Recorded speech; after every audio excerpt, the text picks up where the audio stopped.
ouais, ça part pour vrai, là? Oui, mais là, là, c'est juste faire un test. OK, c'est un test. Le patrimoine vivant, c'est très vivant, hein? C'est du patrimoine vivant, ça le dit. Ben oui, c'est très, très vivant. Alors, le patrimoine vivant, c'est une notion compliquée. Déjà, quand on parle de patrimoine, déjà, on pense à des choses qui nous viennent du passé, et c'est vrai d'ailleurs que ce sont des choses qui nous viennent du passé. Mais le vivant, c'est juste que ça le décline, ça nous fait l'appréhender autrement. C'est vivant ici et maintenant. Donc, c'est pas passé, même si ça vient du passé. C'est vraiment d'aujourd'hui, d'ici, de maintenant, des gens vivants aujourd'hui et des gens qui pratiquent ça aujourd'hui. Patrimoine vivant, je sais pas du tout c'est quoi. Mais je pense que ceux qui savent c'est quoi, ils se posent pas cette question-là. Pour moi, il y a le mot patrie.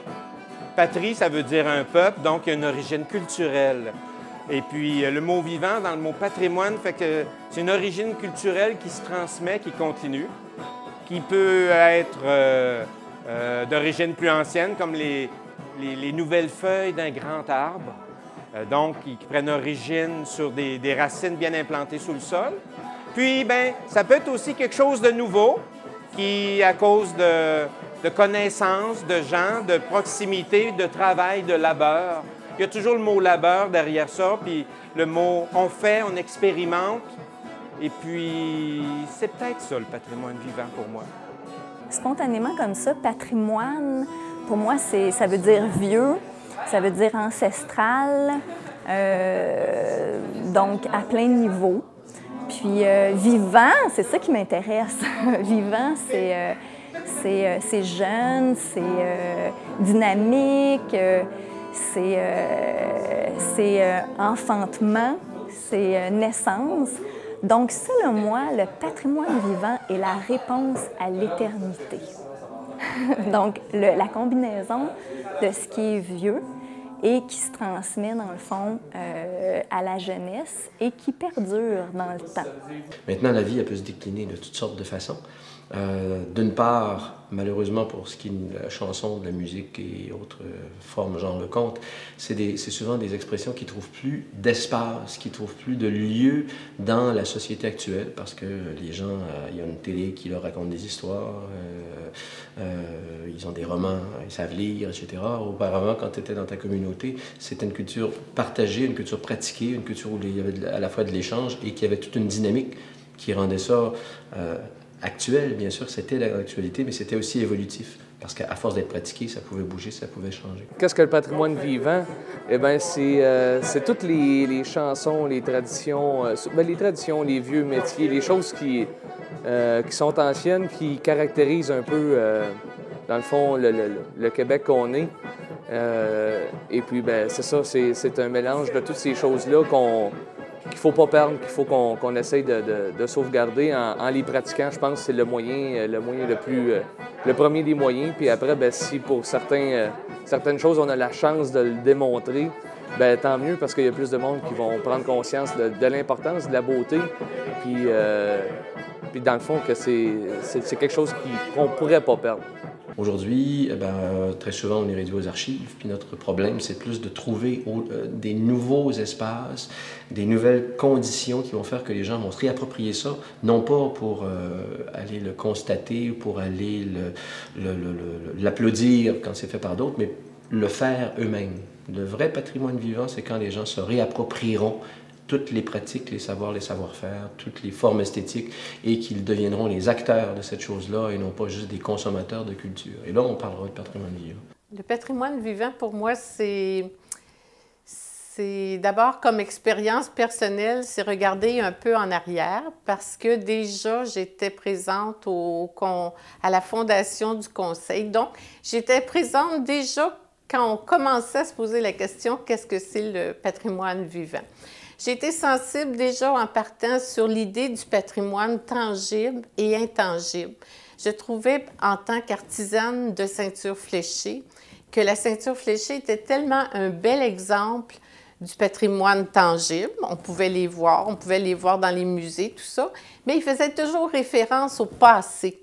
Tandis que quand on pense au patrimoine intangible, le savoir-faire que les gens ont exploité, ont élaboré, puis qui nous arrivent par cette transmission aux produits qu'on peut faire et faire admirer aujourd'hui.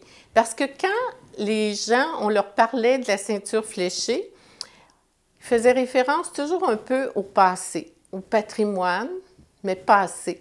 Tandis que quand on pense au savoir-faire, je donnais toujours comme exemple la fameuse recette de soupe des grands-parents ou bien non le sucre à la crème. Et travailler la ceinture fléchée, c'est un peu comme ça. Donc, les personnes ont le goût d'apprendre, ont le goût d'avoir aussi des pièces fléchées. Il faut comprendre que quand on pense à un patrimoine vivant, j'aime le mot vivant, mais je suis portée à toujours faire référence au mot vivace. C'est un patrimoine qui continue de vivre. C'est un patrimoine qui trouve des expressions actuelles. C'est sûr qu'on pense ceinture fléchée, ça reste un petit peu passé, mais quand on pense foulard, quand on pense tressage, quand on pense couleur que la ceinture fléchée peut nous apporter ou qu'une pièce fléchée peut nous apporter, je pense qu'on peut comprendre la vivacité de ce produit-là. Ce que je pense du patrimoine, je pense que c'est une belle chose qui rassemble les gens, que ce soit du côté musical, du côté tout ce qui est culturel en fait.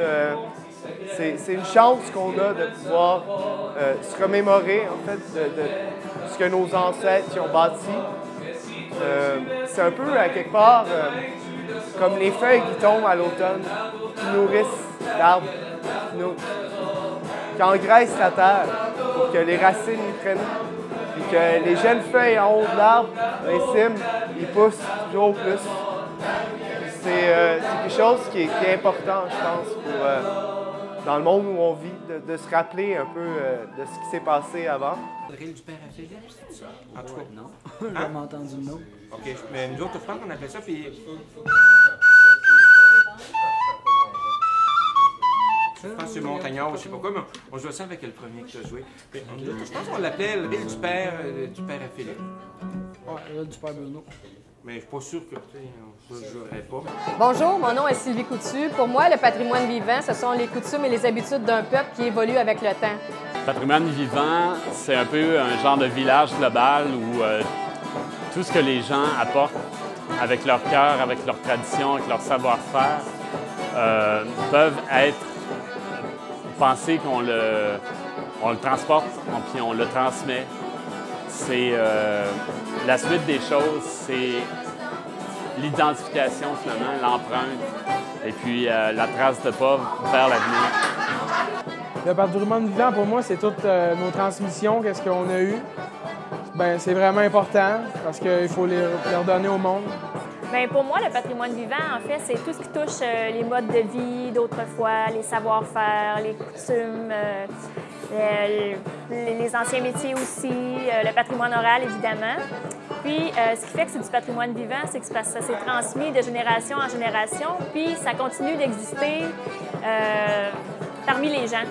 Que ce soit vraiment de manière traditionnelle ou selon une autre forme, le patrimoine continue d'être. Puis surtout, le patrimoine vivant, ça se vit. Donc, c'est une expérience que les gens vivent, le patrimoine vivant. Il y a des espaces encore où ça a lieu, où les choses se transmettent, s'échangent et se continuent. C'est les cours d'école, par exemple. Voilà un endroit où il y a encore tout un folklore réel, vivant. Les jeux de main, les jeux de balles, les jeux de saut à la corde, les jeux d'élastique, les comptines d'élimination, les formulettes à jouer, les rondes. Et ça, les enfants qui ont 3, 4, 5 ans, ils apprennent pas ça des adultes, un petit peu en garderie, mais après, ça se fait dans leur propre jeu, dans leur propre univers. Et ça, il y a tout c'est un petit laboratoire de vie patrimoniale, parce que très souvent, ces choses-là sont des choses très anciennes. Et ce qui est intéressant, c'est qu'elles sont toujours actuelles.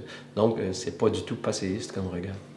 Pour moi, le patrimoine vivant, c'est le transfert des connaissances apprises de génération en génération, tant que ça passe par la musique, la chanson que je pratique, tant comme les histoires qui qui se racontent, les faits locaux qui se racontent. Ça, je trouve ça bien intéressant. Puis c'est ce qui fait que j'accroche au folklore, au patrimoine vivant. Parce que c'est la connaissance des peuples, c'est l'échange intergénérationnel qui est toujours de mise. Et puis c'est le contact direct avec les gens. C'est ce qui fait que ça vient me chercher. Pour moi, le patrimoine vivant, c'est tout ce qui est transmission, soit en oral, du patrimoine de la musique, tout ce que nos ancêtres ont pu nous transmettre et qui devient vivant, qui passe du vieux au nouveau. Pour moi, c'est ça le patrimoine. Le patrimoine vivant, c'est du monde. C'est une tradition qui ne se perd pas, qui continue, malgré tout, malgré l'espèce de désintéressement qu'il semble y avoir. Il y a un côté, je ne sais pas, snob au Québec où on a l'impression que c'est quelque chose qu'on a oublié, qu'on rejette, que c'est quétaine, mais c'est loin d'être quétaine parce qu'au Québec, on a des musiciens, des virtuoses incroyables qui peuvent arriver à la cheville de n'importe quel musicien au monde. Puis pour moi, c'est très, très important. Moi, mon but, moi, dans le travail que je fais, c'est d'essayer de diffuser le plus largement possible la musique au Québec. Parce que je trouve qu'il y a un laisser pour compte, en quelque part, qui fait que c'est inacceptable. Autant on parle d'avoir un coach, un entraîneur pour le Canadien qui parle français, autant on devrait s'intéresser à notre musique, à nous.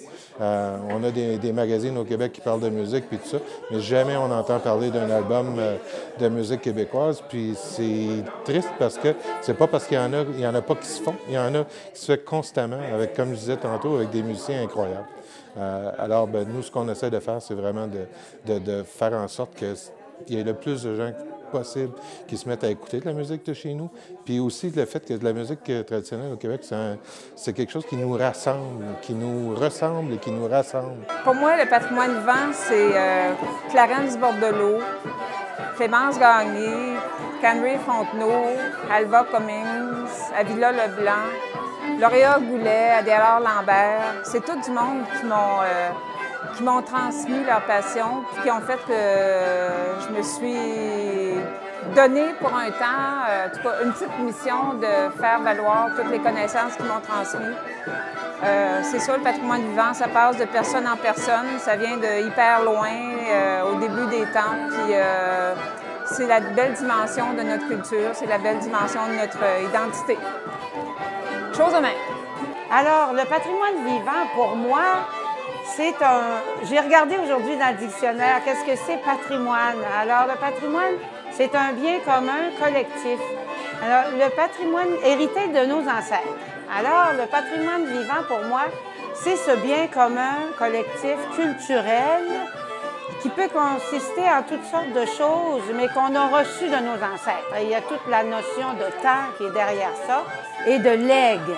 Alors, ça peut être une chanson, un air de musique, ça peut être une façon de faire une chaloupe verchère, ça peut être savoir à quoi servent les herbes dans les bois.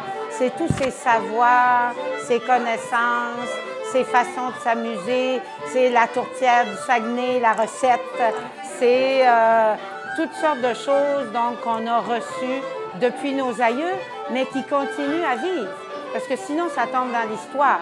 Alors le patrimoine, il nous arrive, il est vivant, on le reçoit, on le met en pratique et peut-être que nos enfants le feront aussi.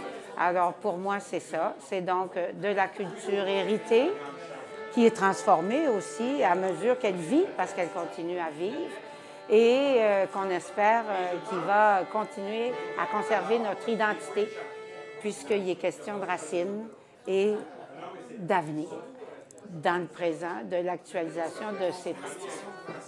C'est-tu clair?